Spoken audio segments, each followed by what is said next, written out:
Nearly 2 years ago, 13 WMAZ sat down with Major Brad Wolf from the Bibb County Sheriff's Office to determine the average response time to 911 calls across the county. His answer, 30 minutes for any kind of call, which he says was, quote, a conservative estimate.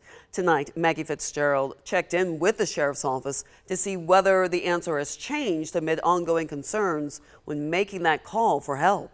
That's right, Lori. Captain Wilton Collins says they've seen improvements since taking over the 911 center in April of 2022. He says hiring and training people to handle different kinds of calls has allowed them to improve their time.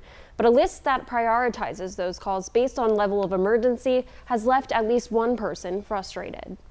The gentleman was sitting over here on the brick column, and he had asked for help. A stranger's call for help in the most vulnerable of moments quickly led to a call to 911 for Jerome. And I asked him, I said, "Are you okay?" And he walks out to the back there, got him right here, and we stopped him doing what he was going to do right here. But the answer did not come as quickly as expected. When I called, you tell me that the deputy's going to be there, but then 4 hours later, the deputy finally shows up. And all I had called originally for was an ambulance, to transport him to the hospital to get him that mental health help that he needs. Jerome claims he saw 4 deputy cars and 2 canine units drive by on Riverside while he was waiting for emergency services to arrive. A suicide should be just the same as the highest call. On the other end of the line, Captain Collins says there are multiple people taking these calls. We have a sheriff's office captain that actually runs the 911 center now. That captain came from the road, so she understands exactly what it's like to be out here when calls come in. He explains while a shooting is a high priority, a burglary would be a low priority call. They use ShotSpotter to help prioritize where they respond. And we're doing our best to make it where nobody should ever have to wait.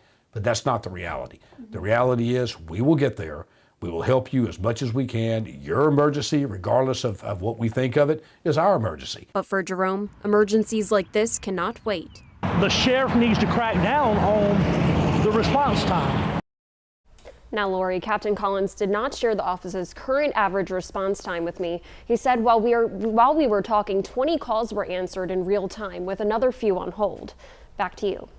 Thank you, Maggie. In the past, we've reported on the state's co-responder law that tries to ensure mental health professionals are paired with law enforcement to help during mental health calls like the one with Jerome.